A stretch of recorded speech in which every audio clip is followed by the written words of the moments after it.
shows carbon engineering proposal of air contractor design. This unit would be one of several that would collectively capture 1 million tons of carbon dioxide per year. Carbon engineering. Svante was a Swedish electrochemist who, in 1895, predicted that man made carbon dioxide emission would dramatically transform Earth's climate. You and I live in the future he saw coming. So far, the last 5 years, from 2014 to 2018, have been the five hottest years ever recorded. And just as Arrhenius suspected, the main cause of this warming trend is all the carbon dioxide we keep pumping into the atmosphere. The scale of the problem is jaw dropping. In the year 2017 alone, human beings unleashed 36.8 billion metric tons or 40.5 billion US tons of this world altering greenhouse gas. Much of the blame falls on our transportation infrastructure. Around 20% of global carbon dioxide emissions are made by cars, trucks, airplanes, and other vehicles. Would not it be nice if we could pull carbon dioxide out of thin air and incorporate it into a new kind of vehicular fuel that is better for the environment? We may be ready to start doing that. The Energy Research Joule, Joule published a study led by Harvard Professor David Kath, an experimental physicist and public policy expert. Kath founded the company Carbon Engineering in 2009. The organization mission is to develop and commercialize technology that capture industrial scale quantities of carbon dioxide directly from the air. Carbon engineering clean fuel synthesized from carbon dioxide captured from the air and hydrogen split from water. Carbon engineering, with the help of Bill Gates and other investors, CE was able to open a $9 million direct air capture plant in 2015, located in Spanish British Columbia. The facility uses large fans to pull outside air through filters coated with a liquid solution that traps carbon dioxide. Then the captured gas is converted into small pellets of calcium carbonate. Pellets of calcium carbonate. Using the pellets, CE as CE has made synthetic gasoline, diesel, and even jet fuel. The advantages of this air to fuel process are considerable, whereas naturally occurring fossil fuels are notoriously finite. These man made liquids are renewable, and since they are produced with recycled carbon dioxide, they don't contribute to mankind's carbon footprint. Plus, our existing vehicles would not need to be modified in any way to start running on the synthetic fuels. The carbon dioxide captured from DAC plants can also be stored underground. This helps negate emissions required to reduce global climate change. When the carbon dioxide from DAC plants is permanently sequestered, the plants are eligible for tax credits, including California low carbon fuel standard. Today, CE has a commercial validation project to test the final risk at a larger scale to be able to sell the synthetic fuels to commercial customers. CE will ultimately use the data from the DAC to finalize the design for its full-scale commercial facilities. Over in Switzerland, there is another carbon capture plant run by Kalime, Works. Kalime Works is a separate company that now sells recycled carbon dioxide. But if this technology is going to make a significant dent in our carbon emission problems, we will need a lot of new plants. The cost effectiveness of the whole A2F procedure is therefore worth discussing. MIT engineer Howard Harjog estimated that it would cost an air capture facility $1,000 to generate a single US ton of usable carbon dioxide. Katz's new paper begs to differ. According to his calculation, the process cost a more reasonable $94 to $242 per US ton. We can confidently say that while air capture is not some magical cheap solution, it is a viable and buildable technology for producing carbon neutral fuels in the immediate future and for removing carbon in the long run. Kath said in a press statement. No, that stinks. When cows and other farm animals burp or fart, they are contributing to climate change. The methane in livestock belches and flatulence makes up 39% of all agriculture related greenhouse gas emissions. What is the difference between global warming and climate change? NASA's Operation Icebridge monitors Earth's changing glacier and ice sheets, like Alaska's Sheridan Glacier, seen here from an August 2018 flight.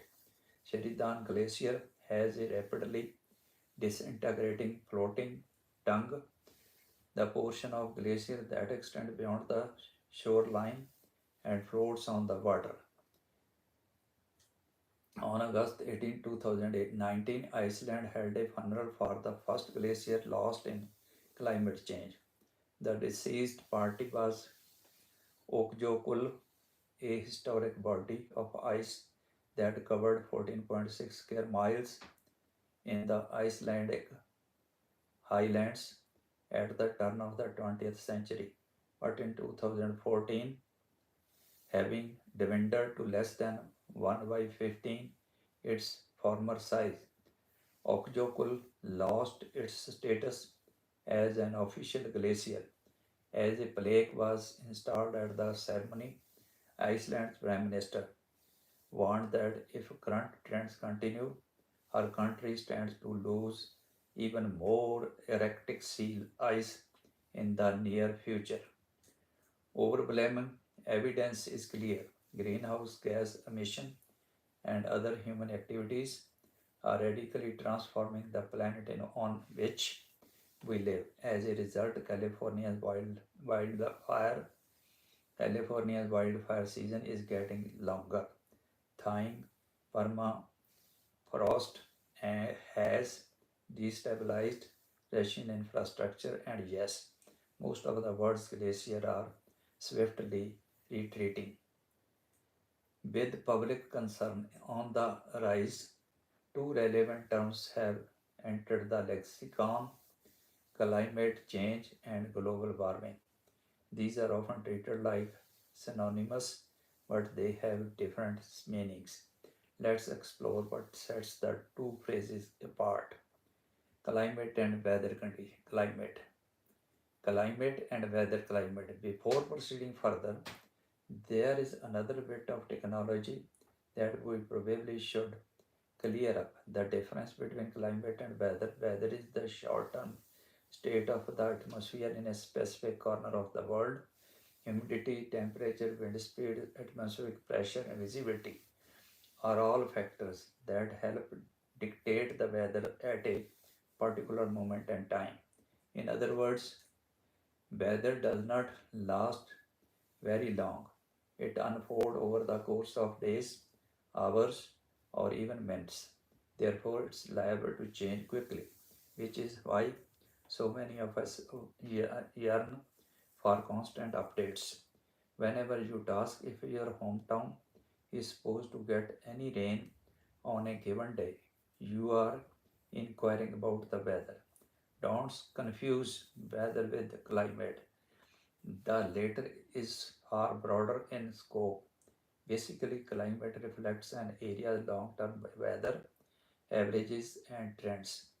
Those are often established by decades of meticulous observation. Given the difference in scale, it makes sense that the climate is much slower to change than the weather, and yet changes do occur. Average together all the world's regional climate from what scientists know as the global climate. This is liable to evolve and fluctuate over time, as are its regional components. 2018 was the fourth hottest year on record, higher than the normal temperature are shown in red and lower than normal temperature are shown in blue. Global warming and versus climate change. By the, by the broadest definition, climate change includes any and all long-term fluctuations in one or more climate-related variables, such as average rainfall within the same location. Note that this applies to both regional climates and the global climate itself. So let's say Northern Europe saw a dramatic spike in rainstorm and the trend continued for decades on end. That hypothetical scenario would count as an example of regional climate change no matter what happened elsewhere in the world.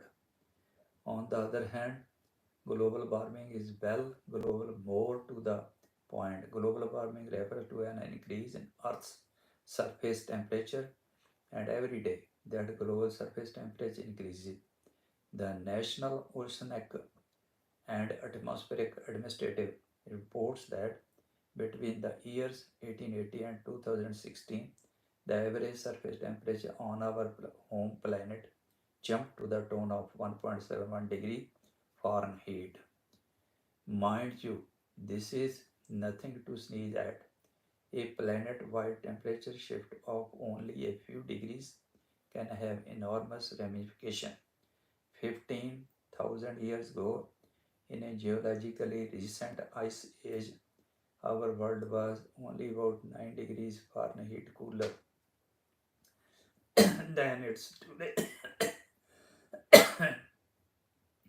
And yet, that temperature was enough to keep almost a third of the planet's surface blackened, blanketed in ice. But we are getting off track. The main takeaway here is the global warming is a form of climate change, but climate change does not always manifest itself as global warming. An unprecedented problem. Strange as it may sound, the recent warming caused by our greenhouse gases and carbon dioxide may be provoking, provoking, provoking an increase in both flooding and droughts, while certain areas across the globe now receive enhanced precipitation. Soils in some drier parts of the world stand to lose a great deal of moisture. To learn more, we reached out to Dr. Nathan Steger, an atmospheric scientist at Columbia University. Steger studies the effects that variation in Earth's climate have had and still have on human civilization. Historically, societies were impacted most by the same kinds of disruptive climate events that occur today: prolonged and extreme heat and cold, droughts and floods, he says via email. Often these climate change in the past simply happened to people due to no fault of their own, but sometimes these disruptive climate extremes were made worse by human mismanagement and of their environment. He points to agriculture driven soil erosion as an example of the latter. Areas that lose thick, rich soils are more susceptible to drying out during droughts, thus making the droughts even worse than they would have been. The greenhouse effect of the late 20th century. In 2019, Steger co-authored a comprehensive study which appeared in the journal Nature using ice cores, coral samples, historical records, and other lines of evidence. His team reviewed the history of climate shifts, large and small, over the past 2 millennia. During that swath of time, there were a aberrant number of aberrant periods, including the unusually hot medieval climate anomaly, which lasted from 800 to 1200 CE. Most of these events were regional in nature, yet Steger and his colleagues found that for 98% of the planet, the single hottest period during the last 2000 years was the late 20th century, when global temperatures were absolutely soaring given the carbon emission we were releasing and the fossil fuel we were burning. It's no surprise that Earth's climate system was in such a state. Is the Paris Agreement enough? Over 20th century, over 20th century of human history, our forebears never had to withstand any climate-related phenomena that was as universally impacted as modern day climate change. So, how will we address our rising sea levels and melting glaciers?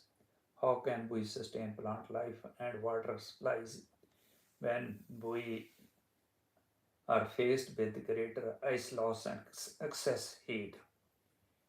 The Paris Agreement, which was signed by almost 200 nations, aimed to limit the rise of global temperature. At present, it's unclear whether the near global agreement will result in dramatic drops of carbon dioxide or greenhouse gases. However, it's positive sign that many countries are acknowledging that human activity is a leading cause of temperature change in Earth's atmosphere. Thank you. Subscribe, like, comment, please.